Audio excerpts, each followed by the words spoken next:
নমস্কার দর্শক বন্ধু, আমি শ্রী মহাকাল আবারও চলে এসেছি আপনাদের সামনে নতুন একটি জ্যোতিষভিত্তিক আলোচনা নিয়ে। তো বন্ধুরা, আজকের আমি আলোচনা করব জ্যোতিষশাস্ত্রে একটি খুবই গুরুত্বপূর্ণ বিষয়, সেটি হলো শনির দোষ। অনেকেই মনে করেন শনি মানেই কষ্ট বা দুর্ভাগ্য, কিন্তু আসল সত্যটা কি? শনি দোষ থাকলে জীবনে কি কি সমস্যা হয় এবং প্রতিকার কি, আজ আমরা সেটি জানবো এই ভিডিওর মাধ্যমে। জ্যোতিষশাস্ত্রে শনি গ্রহকে কর্মফলের বিচারক বলা হয়, অর্থাৎ মানুষের ভালো বা খারাপ কাজের ফল শনিদেব দেন।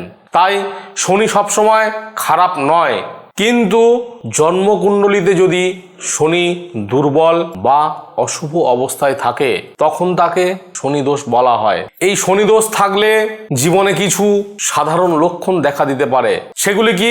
প্রথমত, জীবনে বারবার বাধা আসে, অনেক চেষ্টা করেও কাজ সঠিকভাবে এগোতে চায় না। দ্বিতীয়ত, অর্থনৈতিক সমস্যার মুখোমুখি হতে হয়, টাকা আসতে দেরি হয় বা হঠাৎ করে কোনো বড় ক্ষতি হয়ে যাওয়া, এই রকম কোনো সমস্যা হতে পারে। তৃতীয়ত, কর্মক্ষেত্রে সমস্যা দেখা দেয়, চাকরিতে স্থায়িত্ব থাকে না বা পদোন্নতি পেতে দেরি হয়। চতুর্থত, মানসিক চাপ বা হতাশা বাড়তে পারে, অনেক সময় মানুষ নিজেকে একা মনে করতে পারে।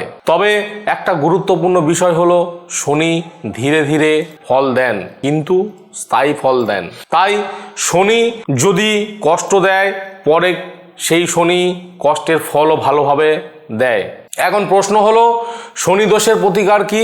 জ্যোতিষ মতে কয়েকটি সহজ উপায় আছে, যেগুলি আপনারা প্রতিনিয়ত যদি করতে পারেন তাহলেই এই সমস্যা থেকে আপনারা মুক্তি পেয়ে যাবেন। প্রথমত, শনিবারে যদি শনি দেবতার পুজো যদি আপনি নিষ্ঠাভাবে করতে পারেন তাহলে শনি দোষ থেকে আপনি কিন্তু আস্তে আস্তে মুক্তি পেয়ে যাবেন।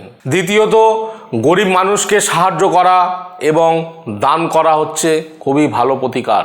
তৃতীয়ত, কালো তিল বা কালো জামা কাপড় দান করা, এগুলি দান উপকারী বলে মনে করা হয়। চতুর্থত, প্রতি শনিবার ওম সং শনয় চরায় নমঃ এই মন্ত্র জপ করতে পারেন। বন্ধুরা, মনে রাখবেন, শনি আমাদের জীবনে শৃঙ্খলা ও পরিশ্রম শেখায়। তাই সততা ও কঠোর পরিশ্রম করলে অনেক সময় শনি দোষের খারাপ প্রভাব কমে যায়। ভিডিওটি ভালো লাগলে লাইক করুন, কমেন্ট করুন এবং কমেন্টে আমাকে জানান আপনার মতামত। এবং এমন আরও জ্যোতিষভিত্তিক ভিডিও দেখতে অবশ্যই চ্যানেলটিকে সাবস্ক্রাইব করে রাখবেন। ভালো থাকবেন, সুস্থ থাকবেন। পরবর্তী ভিডিওতে আবার দেখা হবে। জয় শিব শম্ভু।